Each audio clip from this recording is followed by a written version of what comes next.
Hello, hello. Hello, hello.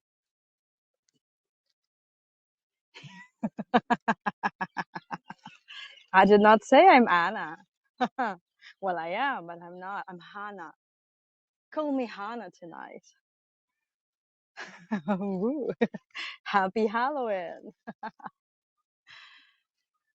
I'm trying to sound as vicious as possible because I'm going to be telling you so many vicious stories in the rays of the golden hour. Yeah,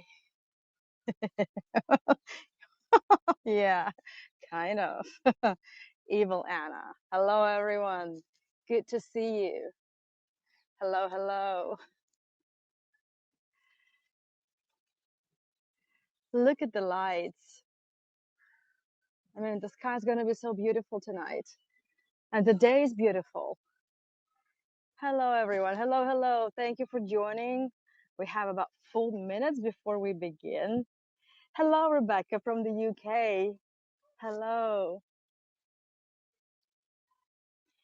This is one of my favorite places in the park because today we are in Ashkelon National Park. You can check out the location. Hi, Adrian. Good to see you. Cindy, hi. Hi, Carrie. Let me go over the chat.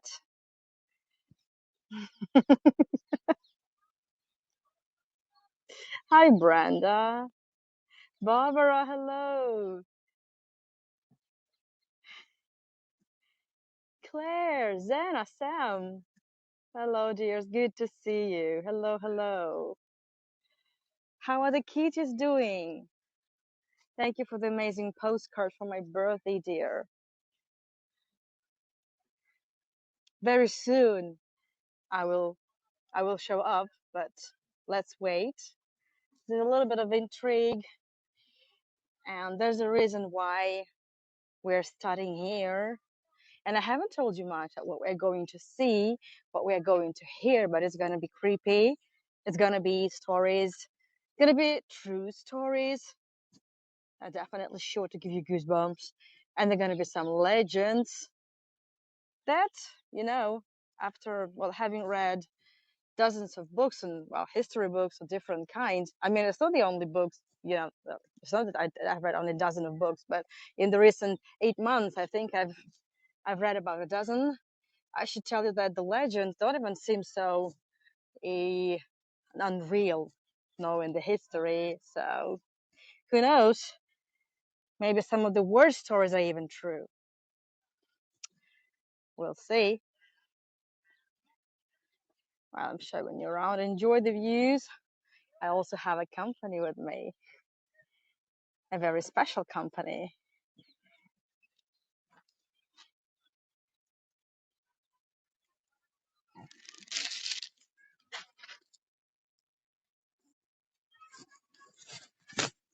Hello, everyone. Welcome. Welcome. Thank you for joining.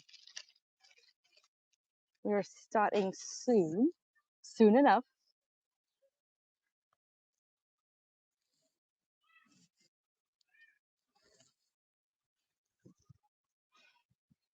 Hi, Peter, Amanda. Hello. Good to see you. Hi, Dory.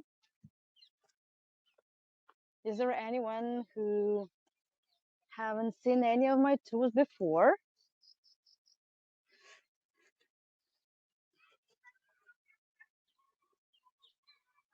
Oh, Kari, welcome then. I think this Halloween tour is definitely not the typical one. This is a one-off, but the place, the location might be very good to start falling in love with the south of Israel if you have never been here. And if you consider visiting Israel, this also might be a good stop, a good place to visit, a good landmark, because you wouldn't believe it, but even if none of you, even if like nobody has ever heard of Ashkelon, I'm sure you must have something, you must know something about Ashkelon. You might even have a bit of Ashkelon at your home. And Well, who knows? Maybe some of your ancestors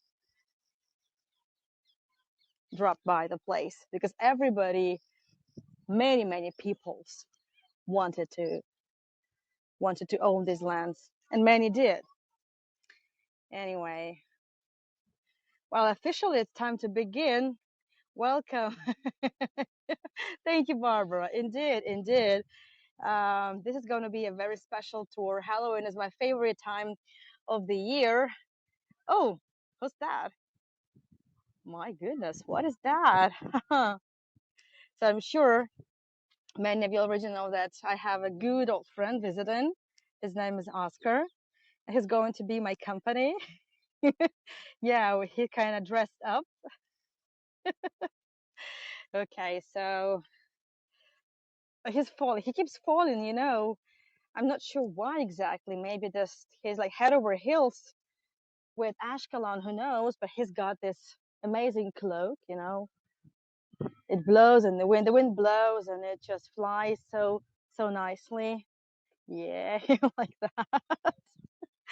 And he has this awesome, hold on. He has this awesome outfit.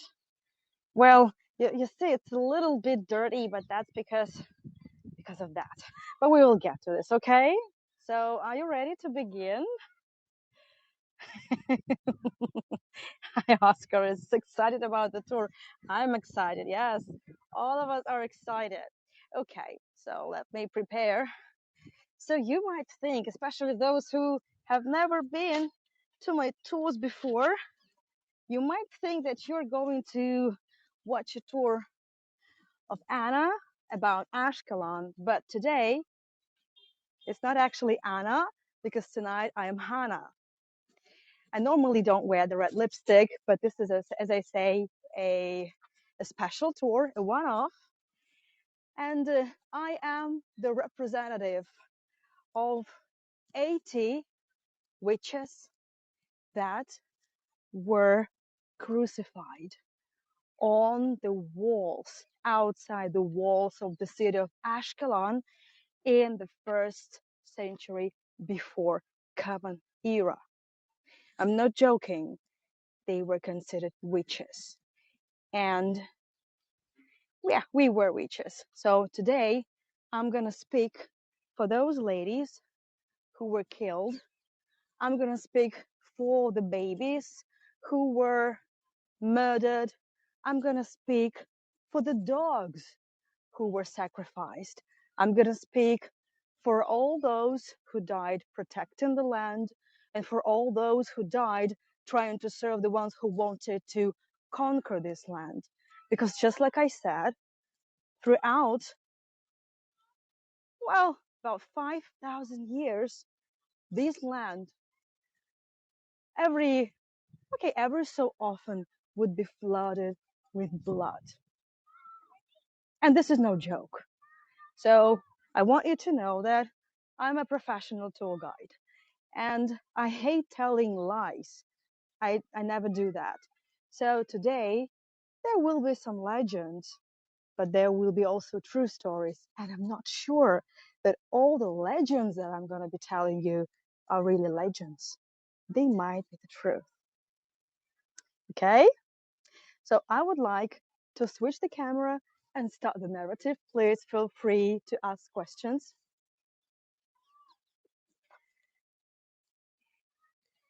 And before we begin, today is going to be one more tour of me and Oskar. We're heading to one of the most ancient, the biggest, and this mysterious cemeteries of Israel in a few hours from now. If anybody could try share the link to the tour, that would be fantastic. Right, Oskar? Okay, so it's time to begin. Hello, everyone. I hope Amanda doesn't have any issues with the sound. Thank you, Carrie. Thank you. Oh, Bradford, you had an ancestor hung as a witch in Salem. Oh, well, witches of Salem, of course. That's a horrible story. But that kind of,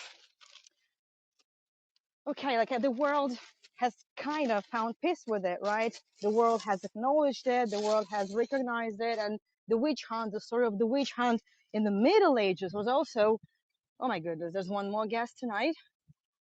Ah, there's a, have you seen, there's some prey in her mouth. Okay, that's definitely scary. Woohoo. Okay, so dears, this is the golden hour of the city of Ashkelon. So let's imagine that we are about 5,000 years ago. This land hasn't changed much. Okay, let's imagine there are no cars. There is no people who have come here for the barbecue. It is Shabbat. People are enjoying themselves. They're having their they're having their meal, their barbecues, their pizzas, they're drinking their beverages, enjoying themselves, and they just don't realize that they must be walking on bones. They must be sitting on the places where the people must have been crying, trying to save themselves or trying to protect what they had. So yeah, when I hear sound, visual, sound bad, and vice versa. Oh, hi Beata. Thank you so much. Thank you so much for sharing the link as well. So, Ashkelon. For those who have never been to my tours of Ashkelon, let me fill you in very quickly. So, Ashkelon is known as one of the oldest cities in the world, especially in the Middle East. It's not the only, the oldest, but of course, this is the city that became the the center of the life of the Canaan. So the Canaanites, the descendants of Noah, came here. If you check the the map, the location, you will see that we are located just by the shore of the Mediterranean Sea. And it's not just the location, because once the Canaanites came here, they turned the place in one of the centers of their trade. But it's not the only case. It's not because of the location. You needed water, and the salty waters of the Mediterranean are not really your best friends. And that's why I've taken you here to the well. So over the exit to the Mediterranean, because of this, and because of the underground spring waters, so the spring waters, the fresh water, and a well like this, and there are about 100 of wells on the territory of Ashkelon National Park. Thank you, Bradford, for the tipping. Thank you so much. This is where the gallons, the millions of gallons of blood would be shed. We might say that Jerusalem is the capital of three major monotheistic religions, but I should tell you that maybe thanks to Ashkelon, the Jerusalem exists the way it exists now. Well, we are not exactly sure what could have happened to Jerusalem had it not been for the Crusaders, for the Philistines, for the Byzantines, for the Romans. Everybody wanted to have Jerusalem. Everybody wanted to control it. And Ashkelon was one of the ways to get to Jerusalem. So it's not only because of the trade, but it's also because of the Holy Land, right? Because of this city of the cities, the cradle. But okay, today is about the scary things. And if you're interested to know more and in more details within 2 virtual tours, well, Oskar and I might schedule 2 tours next weekend to take you to the places we've never taken you to, and share even more stories that we haven't covered. So if yes, just let us know. Thank you, Carrie. Thank you so much. So the Philistines, right? Some 4,000 years ago. And why Ashkelon is so precious, I wanted to share with you an image. So the Philistines left us the following thing. What you're looking at now, please find it in the chat, are the gates. Well, what's left of the gates? They are about 4,500 years old.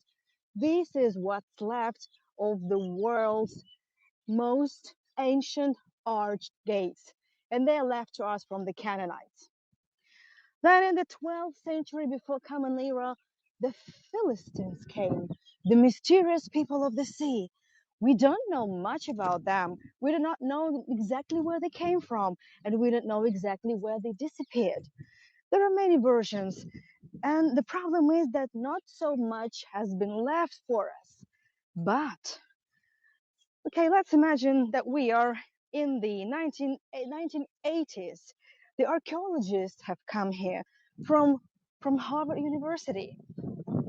The Israeli Antiquities authorities have come here because all of a sudden, one of the archaeologists most probably found the world's only Philistine cemetery with about 100 of bodies. And what you're going to see, the actual skeleton of the Philistines. Who were the Philistines? Oh, the Philistines were, well, they were one of the major civilizations in the Mediterranean, extremely good at trade, and also were the rivals of whom? Of the Israelites, who also came here about the same period of time. Why they came here is a big secret. This is one of the biggest mysteries. What happened in the 12th, in the 13th and 12th centuries before Common Era? Because many peoples would start their migration.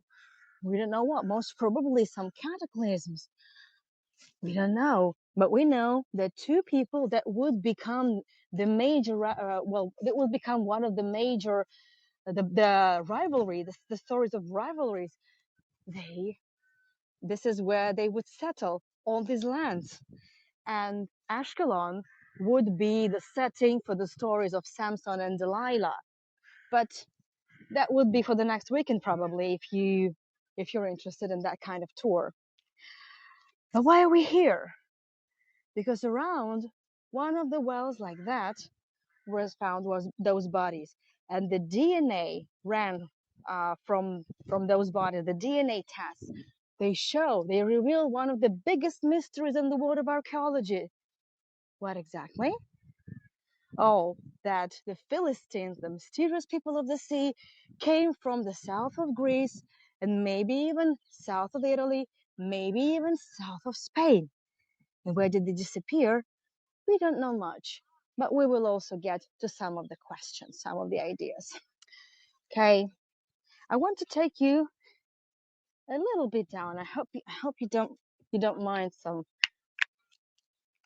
darkness. I hope you're not gonna get dizzy, but if you feel like you will, so let's be very careful.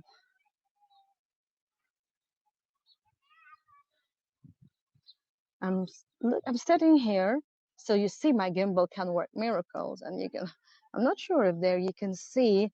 You wouldn't see the water. However, the underground, so the spring water is still here in Ashkelon, and thanks to that, Ashkelon has a really great brewery and really good beer industry, craft beer industry, and most probably these are not just wells, but most probably further on, much later, we will get to that. The undergrounds of Ashkelon National Park was all about the secret tunnels of the Crusaders, because even the Crusaders came here and they were quartered here for about 100 years. Okay, Kim, thank you so much. Well, then we actually might schedule a tour, two tours in fact. I would have to take you to the ruins of the old fort. I would have to take you to the place where the Philistine bodies were found, and many places, many places. So what happened to the Philistines? Well, most probably they were killed, and those who survived would be exiled. Where to? Well, the thing is that in the 6th century, before Common Era, Babylon came. So the Babylonians, Nebuchadnezzar, right? Nebuchadnezzar, the one who would destroy the first temple, right? So the Solomon's temple.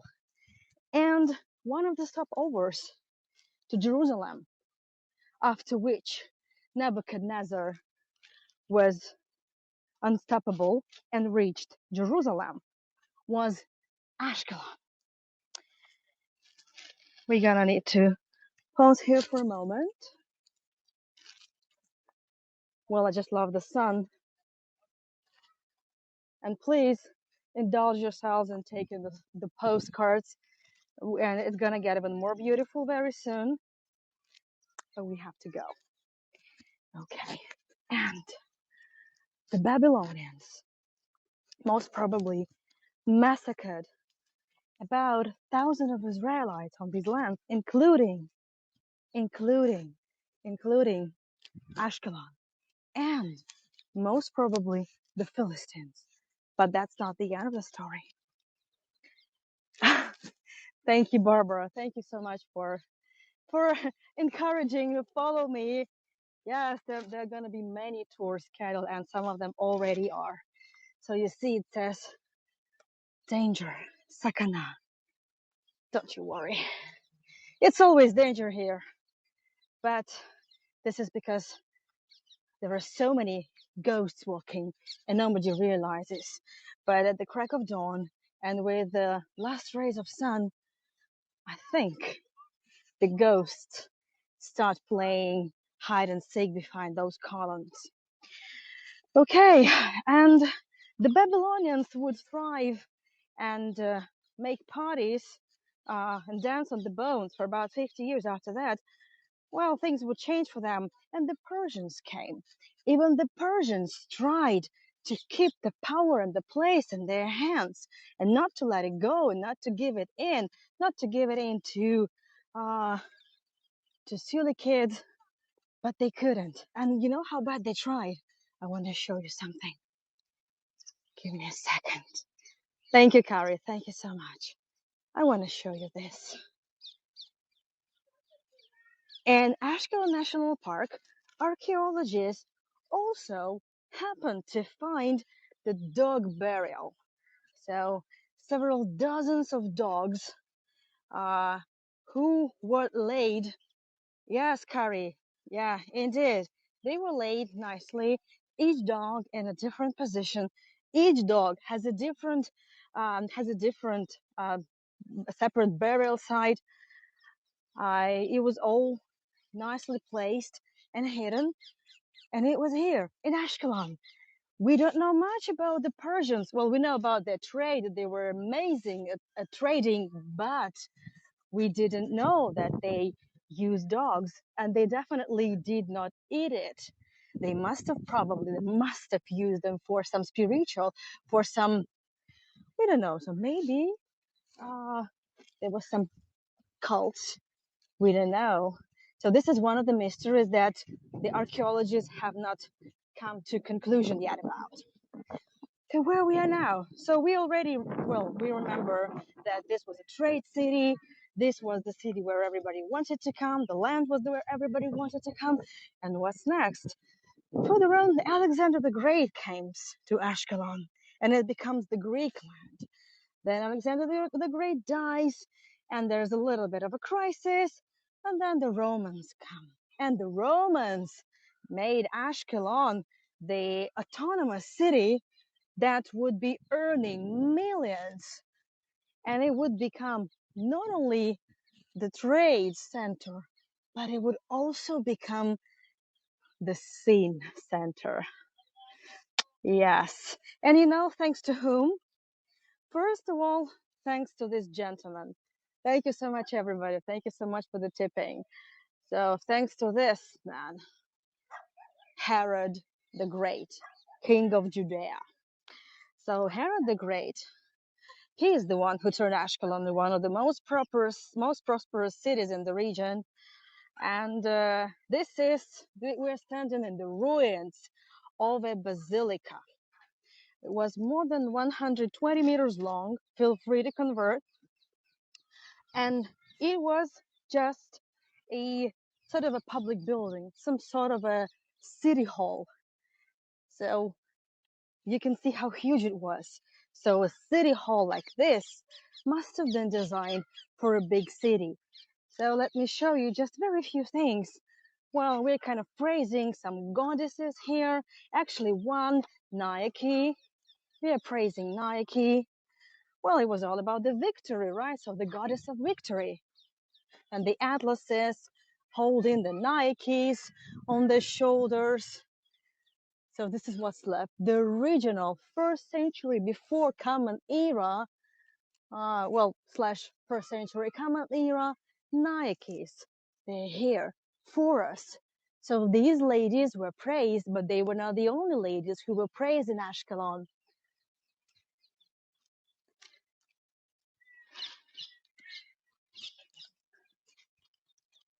I know, it's mind-boggling. Thank you, Michelle. Prostitutes, the brothels. We know at least of several bathhouses, and each bathhouse, most probably according to what archaeologists say, had a brothel. And that's okay. The Romans are notorious for it, the ancient Romans. But there is a thing. I want to share with you something. Thank you, Carol. So what we're looking at, please check the chat. There is another image. So the remains of a Roman bathhouse in Israel, actually in Ashkelon, very close to here, a little bit closer to the sea. And by the way, let me know if you want to see the sea. I might fetch it for you. Well, I'm Hannah, so I can pull the strings, and some witches might help us as well. Okay, so what you're looking at are the jars. Okay, so the jars were used for oils, for the bathhouse, but that's not all, because underneath those jars, archaeologists found 100 skeletons of babies, of newborns. Where do they come from? Where did they come from? Yes, and these are all true stories that I share with you. These are all true stories. I'm not imagining it. I hate imagining things and doing guessing games. I'm only providing the facts and some hypotheses, but these are not hypotheses. By the way, I'm showing you the mosaic of a Byzantine time, because after the Romans, the Byzantines would come and they would kind of trying to wash away the sins of the Romans, but we're not there yet. We're not there yet. Yeah, so this is the actual mosaic. There must have been a Byzantine building. Very few people knew about this mosaic up until there was like grass here. There was like grass, tall grass, much even taller than that fence, that stone fence over there. Do we know what the symbols represent? Here, this leaf? No, it's just an ornament. This is just an ornament. Now, talking about the symbols, did I mention that the first mention of Ashkelon was actually the hieroglyphs, Egyptian characters. So the Egyptians were the first ones to mention Ashkelon in their chronicles. In about let's say 18th, maybe 15th century before Common Era. Well, anyway, hi Sarah. I hope everything is fine. So most probably those babies, I'm talking about the dead babies, they were murdered. They were murdered, just like what they do with the kittens. I'm very sorry, but that was the way they were buried. They were disposed. They just dispose of them. That's that's the problem. That was horrible. So most probably, and they were all, by the way, male children. They were all boys. So what happened? Oh, so most probably they were the unwanted children of the prostitutes. And unless they gave birth to girls, there was no use in raising boys. Do you see what I mean? There was no use. Yes, it is sad, but it is true. It is true. So the men, the traders from all over the world were having their fun in the Roman city of Ashkelon. The prostitutes were giving them the fun and killing the babies. And the babies were being killed, while here in one of the two theaters, there was some action going. That's how it was. And this the scariest thing is that it was true. Okay, let's leave this. And we move on. Remember, I mentioned the witches, and this also happened approximately the same period. So it was somewhere between the first century before Common Era and the first century Common Era. But that's a story not about the Romans, because not only the Romans lived here, they were also the Jews, of course. And yeah, it wasn't easy, but so yeah, here it was the international city. It was a melting pot. It was a port city, so we can understand that. Okay, Kim, you have a good night, and I keep sharing the story. So what happened? So here in the city of Ashkelon lived the Rabbi Shimon. Rabbi Shimon heard from somewhere, from someone, and it is not exactly mentioned, but the story is mentioned in Talmud. This story is mentioned in the Talmud, so in the Bible, right? In the Jewish Bible. Somebody told him that there are 80 women living in a cave, and they're witches. They're practicing witches. This cave was located outside the walls of the city of Ashkelon. Would you like to see the walls? Over there. Over there. This is the wall of the city of Ashkelon. Are you scared, Oskar? Are you scared? Well, he actually doesn't want me to go there. He doesn't want me to go there. Well, Oskar, we have to go. You know, we have to spread the word. I'm here to speak for those 80 ladies who were killed for nothing. And this was the story of deceit. Oskar is scared. Oskar is really scared. But what can we do? We have to go on, right, Oskar? So, by the way, don't forget to check out the spooky tours of Stefan van der Meer, our amazing guide from the Netherlands. There are also horrible stories to share, and many of them are also true. That's what makes it even more horrible.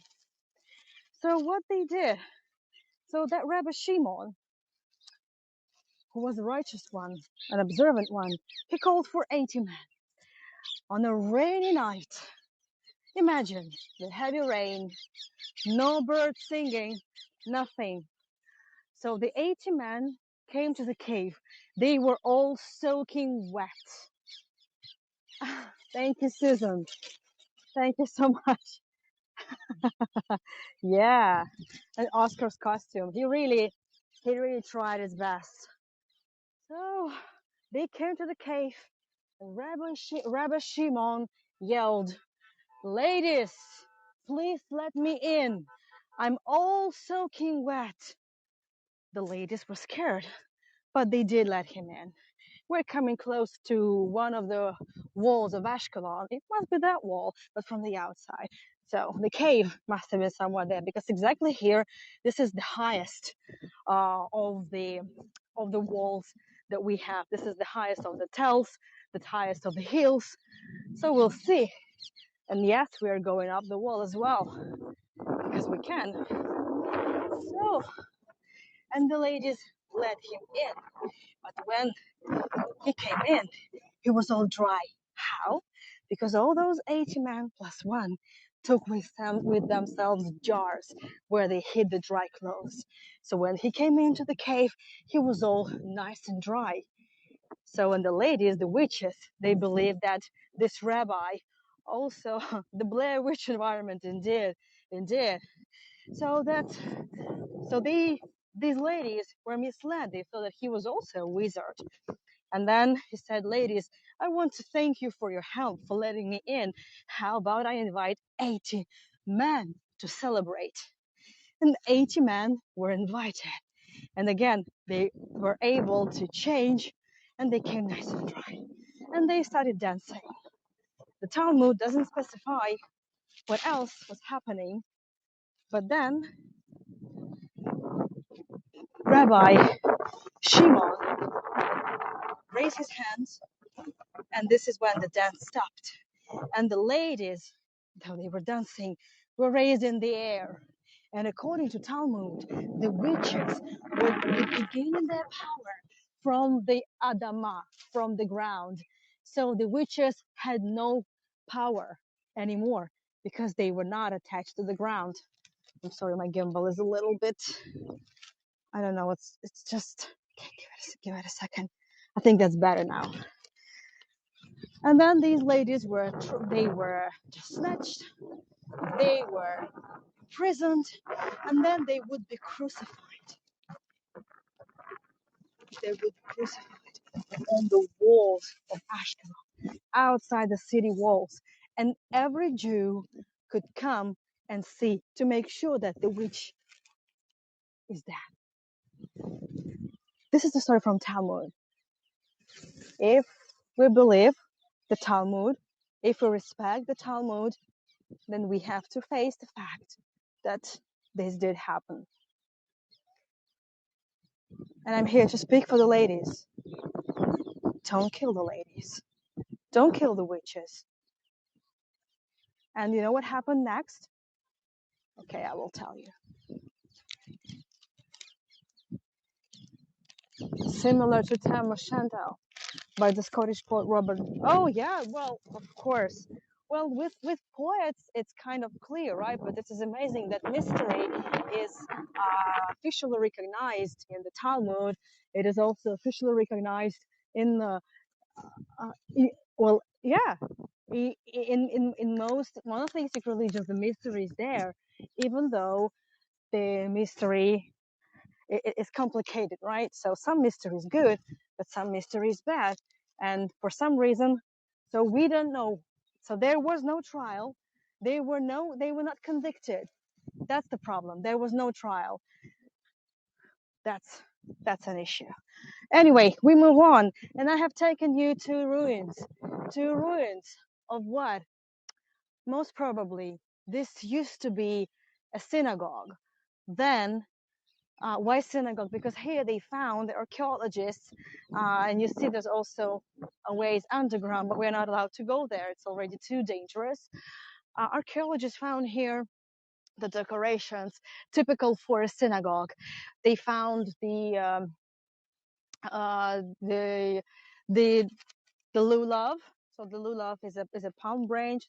They found a piece that used to be the decoration imitating the menorah. So the menorah, the chandelier, right? So the 7 branch chandelier, and they also found the depiction. Well, it was hewed in stone, of a shofar, of a ram's horn. Then on those, well, we know that during the Roman period on the Holy Land, there were several revolts. What kind of revolts? Well, Jewish revolts. And what did the Romans do also in the first century, in the first century Common Era? They destroyed the Second Temple. And then in the next century, in 130s, there was a big revolt, the Bar Kokhba revolt. And the Jews had to leave. Well, let alone they could no longer live in Jerusalem. They could no longer live around Jerusalem. So they had to leave. And after the Bar Kokhba revolt, they would have to disappear as far as possible. And this is when the second tour is going to help. That's going to take place in a few hours. We're going to see, most probably, the secret location of the Jews that had to run away from the Romans. We know that in the Roman period, more than 2,000 Jews living in Ashkelon perished. And what are we looking at right now? This is a piece of the wall. So exactly next one of the walls like this, those witches were crucified. They also had a penchant for crucifying people. Yeah, Exactly. Thank you so much. Thank you. Thank you, everybody. So we are going up. I promised to show you the sea. I promised to take you higher, so I'm taking you higher. Let's go. I just want to make sure nobody twists an ankle. Okay, yeah, something like that.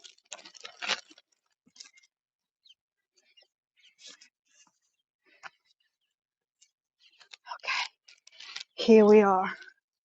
So far, those have been only the true stories. And we're not done with the road because we are not done with Herod. But I wanted to make sure I come here on time. I wanted you to see the sea. I promised you to see the sea. This is the sea and the setting sun. Exactly at this hour, my friends, my ladies, those 80 witches, they wake up and they dance. Because you cannot kill ladies like that. Without a trial. Without a trial. No, that's not possible. Okay, so we're not done with Herod. So you remember the story mentioned in the Bible about the massacre of innocents, right? So let me just remind you very quickly. So the Magi came to greet the king, right? The king of Jews. And Herod the Great could not let that happen because of this rivalry, right? So the Romans could not let that happen. They could not. So the Romans were pagans, and the Jews were, well, they only worshipped one God, and they hated it. So the Romans, they were one of the most inclusive nations, right? Well, they were metropolia, but they couldn't tolerate Christians and Jews. Both religions were monotheistic, and it was even worse with Christians. Why? Because they were also promoting, they were missionaries, right? So they were promoting a monotheistic religion. That could not happen. So that could not happen. And we remember the story that many innocents up to the age of 2 would be killed because Herod wanted to make sure that the boy, the future king of Jews, he was not supposed to make it. We know the story. And this is the city, Ashkelon. This is the city where Herod must have been born. There is a very good theory. Again, this is not my theory. This is the theory of archaeologists that Herod might have been born here in Ashkelon. This is the reason why Herod made this city such a glorious place. This is the reason why he built such a huge palace, such a huge basilica. Sorry, the city hall. And many archaeologists claim that here Herod also wanted to build a palace. It was not found. It was not found. But there are many more stories about Herod and Ashkelon. So if Oskar schedules a tour, then I will have to follow him for sure and run the 2 tours in Ashkelon. Thank you so much. Thank you everybody for the tipping. Thank you. We are not done yet because there's another all the horrible stories. So the Byzantine, right? So after the collapse of the Roman Empire, after it split into 2, the Eastern Roman Empire became the Byzantine. And Ashkelon became, after being the center of sin and trade, money and sex, it became the seat of enlightenment and one of the capitals of Christian world. And it was the center of pilgrimage of the Coptic people, so the Christians of the northern Africa. And this was probably some of the most peaceful times, but not for long, because then the Muslims, the first Muslim period in the history of Holy Land started. And here I need to go up to be able to to show you some beauties.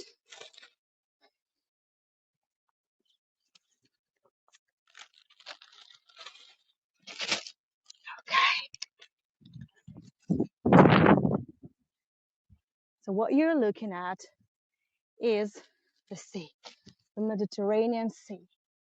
The Mediterranean Sea is known, and exactly here, the shores of Ashkelon, they are known for the huge number, it's been proven, the huge number of sunken ships, of sunken vessels that haven't been taken to the surface, and most probably they'll never be taken to the surface. It is beautiful, but the sea here is ferocious, and we also believe that when the Fatimids, when the first Muslim period started in the 7th century Common Era, many Byzantines, many Christians, and the very few Jews that would be living here, they were thrown from the cliffs to the waters.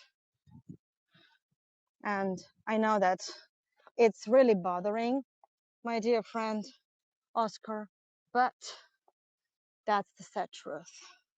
Again, I haven't lied a bit. Right, Oskar? Exactly. So I promised you a few more stories. So we are in the Byzantine, then we are in the first Muslim period, and only a few centuries later, after the Fatimids, the Muslims turned these relatively low walls of the city of Ashkelon, built by the Romans and originally built by the Canaanites, people of the Canaan. So it's like every culture would build their layer, would build their part of the wall.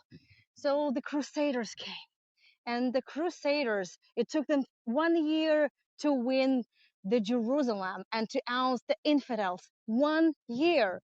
And it took them 50 years to win the Ashkelon, to free Ashkelon from the Fatimids, from the Muslims, from the infidels. I'm just using the narrative of the Crusaders, as you understand. I want to show you some of the Oscar's favorite spots. Give me a second. And by the way, what we're looking at, this is even here, you can see the parts, the wall, the years of the construction of different civilizations. So this is the Muslim period, the yellow, the Kukar stone, the local stone, and later on I will show you something else. So Stefan, I hope that Stefan is not really scared and worries much about Oskar, but I would have been. So sitting on the medieval walls, talking about the murders, dead children, dead witches, prostitutes, brothels, and the wine. Oh, wine!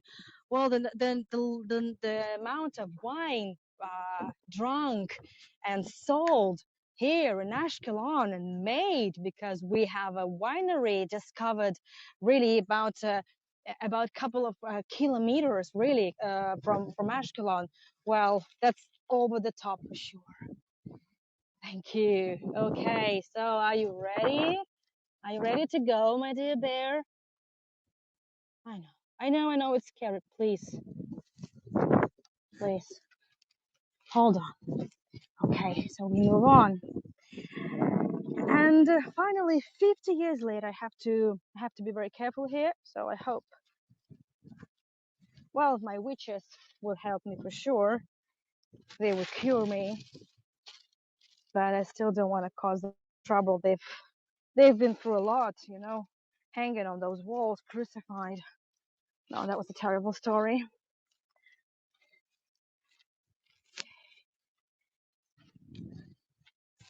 So what the Crusaders did first, when they came in, they would fortify the walls again. And you see the columns here. So these columns were brought here during the Roman times. So the Crusaders would basically take the construction material they had on the land.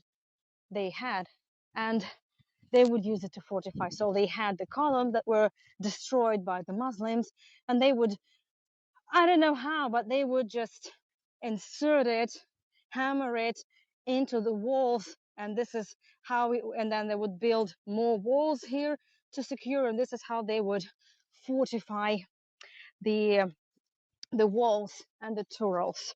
So and the towers. By the way, this was one of the towers of the Crusaders.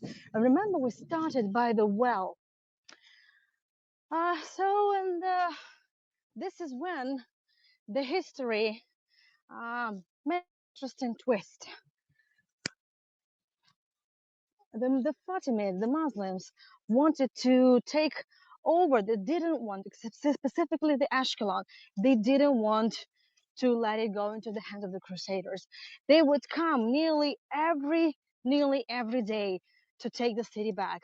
It was so bad, and the pressure was so big on the Crusaders that they even had to ask Richard the Lionheart and the first Earl of Cornwall to come and help.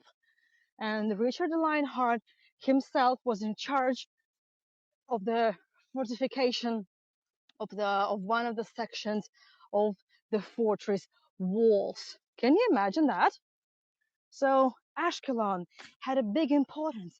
But why? It was just one of the cities that, that was in hands of the Crusaders. Why? Why it was that important?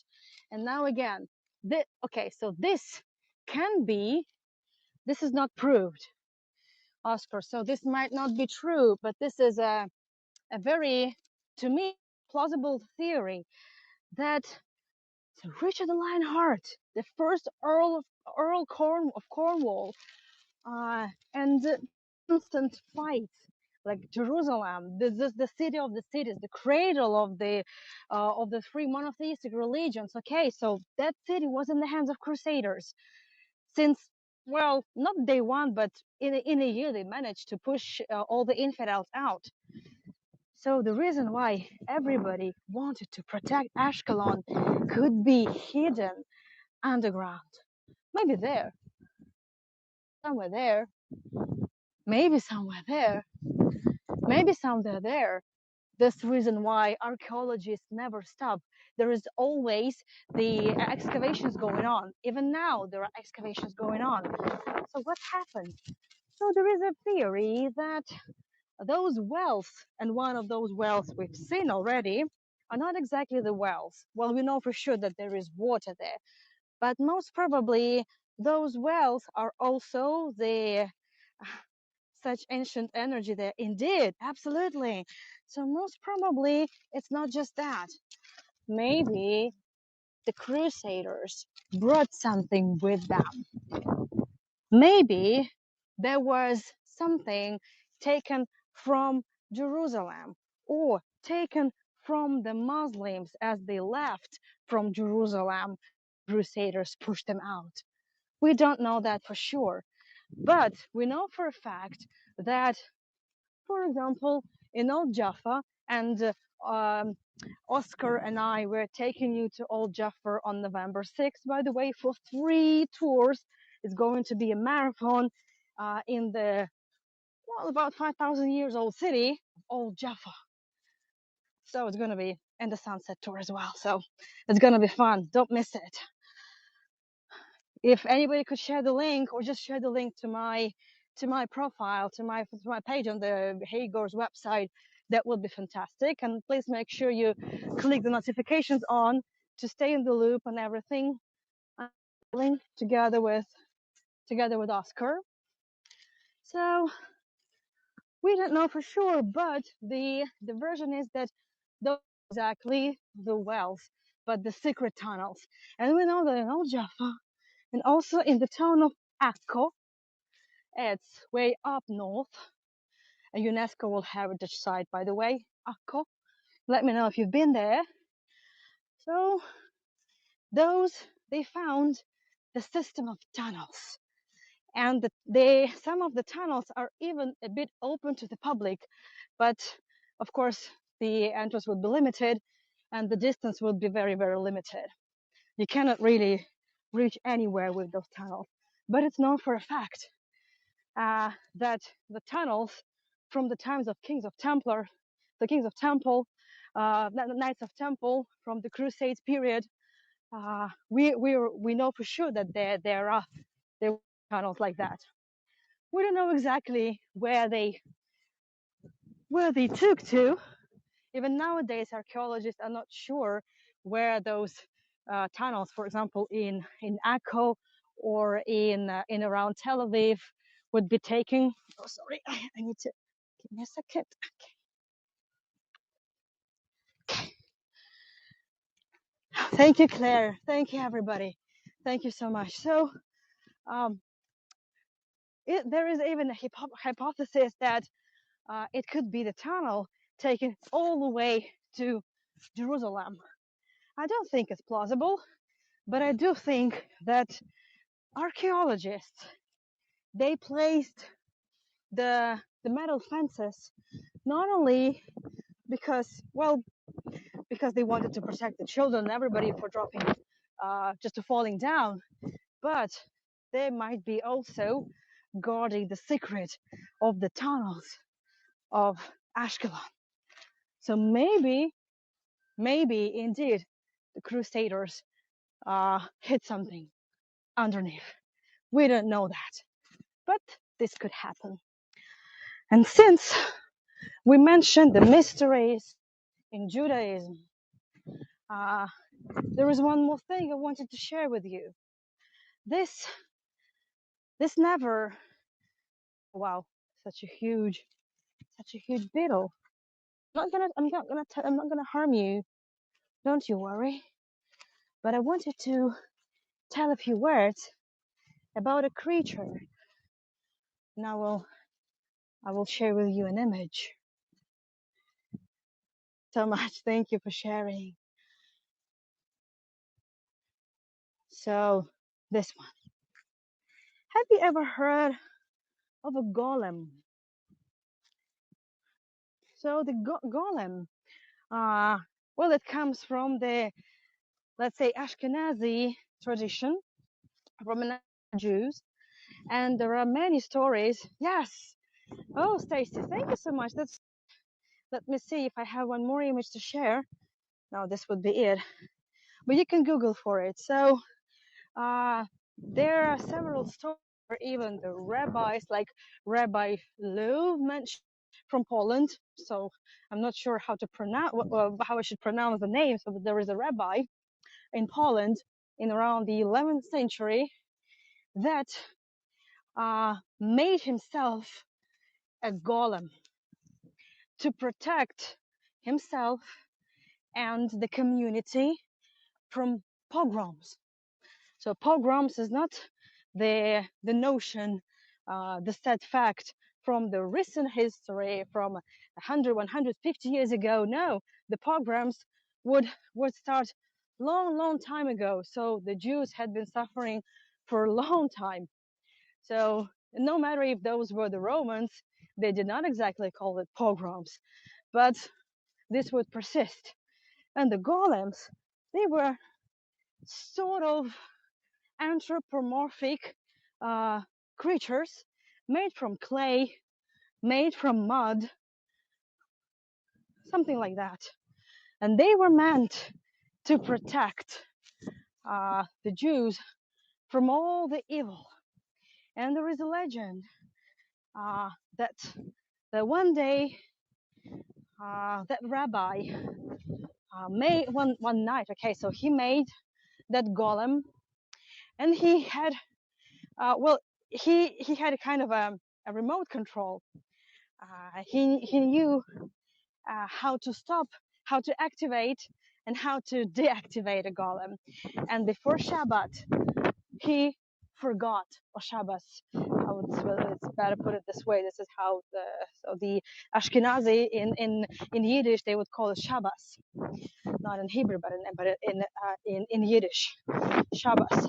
So he forgot to deactivate the golem, and this is when the disaster started, and the golem,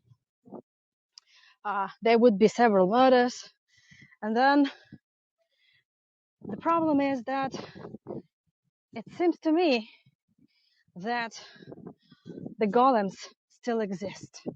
Well, this is not my vision, but my wish is not that those golems would be protecting only the Jews, but the idea is, I hope that those golems would be protecting everyone, everyone, everyone who is decent, who is kind, who is innocent, everyone who has never done anything bad, or everyone who has done something bad, but, well, confessed and regrets. So, and I hope that everyone in fear would never have to fear again. I like the idea of those golems that are silent protectors and guardians, and that every night I hope that everyone will no longer have to be scared. This is the only story that I have shared with you that I consider my own vision. Other than that, on this land of Ashkelon, a city which is probably 5,000 years old, here on the restored ruins of the biggest Roman theater found in Israel, where so many amazing performances were held, while the hundreds of unwanted children would be killed like the kittens. I'm telling you this, but I do want to believe that everybody would have their own golem to watch over them. Oskar, oh please don't cry.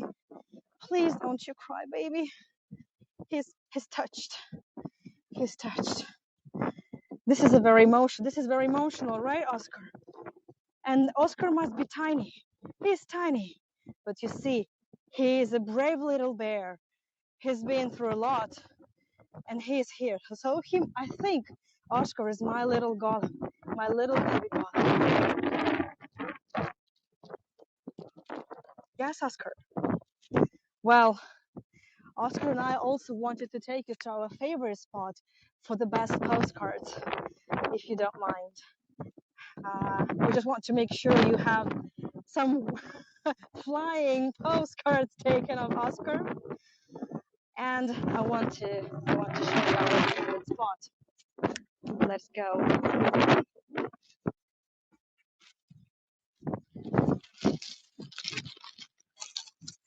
Again, these are the ruins of the walls, and you see the walls were also, so the walls were the strongest during the times of the Crusades. So they were the strongest. So they definitely had something to protect. They definitely had something to hide. So I do believe there had been something to hide and protect, to call even for Richard the Lionheart with them. I do believe so.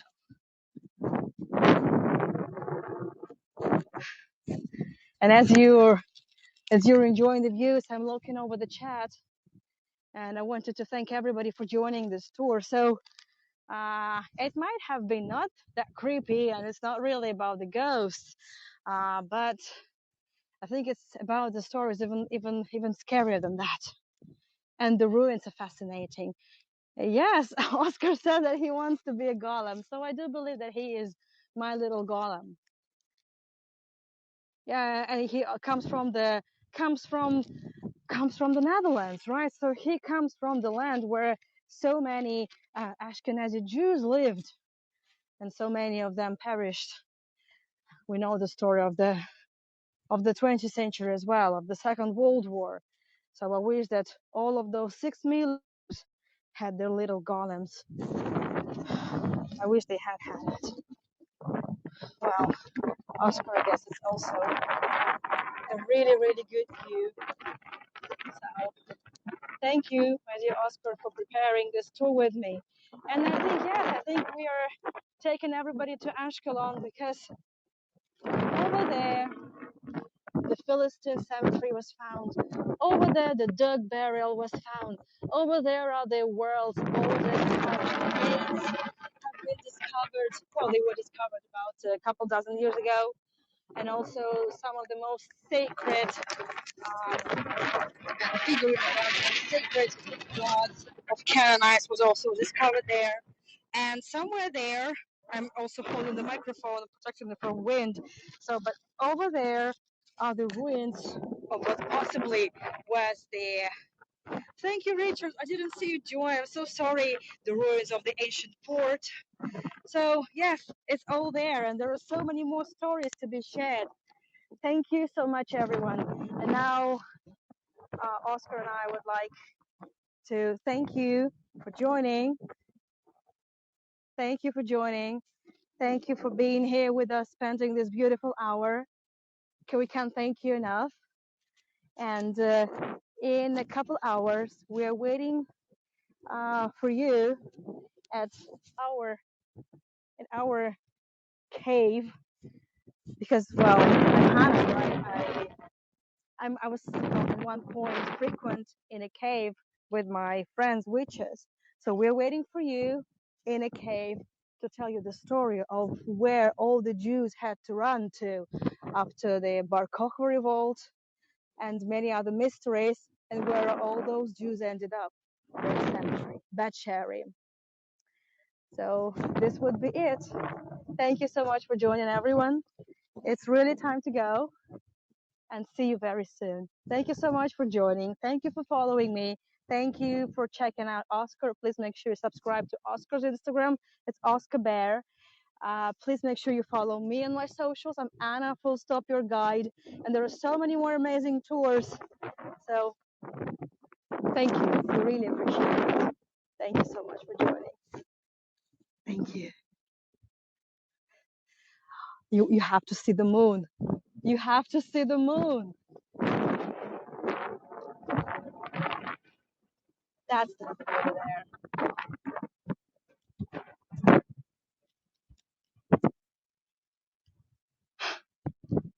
Thank you, Barbara. Thank you. I really hope you enjoyed the tour. I really hope so. We tried very hard.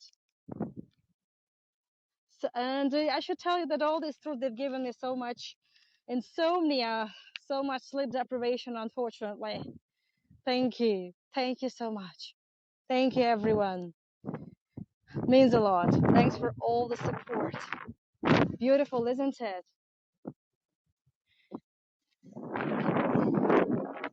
It's getting even more beautiful. So, so the huge piece of the wall. So the next time I will tell you the Crusaders, and also, well, I haven't shared the story of what will be happening after the Crusaders. So so much more bloodshed, so many more interesting finds and discoveries. Well, that's definitely the perfect timing for my favorite spot here on the top of Tel Ashkelon. Bye bye, dears. Thank you. Thank you so much. See you very soon in Bet Sherim. Bye bye. Yeah, Oskar, I know you're scared. Okay. I'm gonna buy you a milkshake. Bye bye.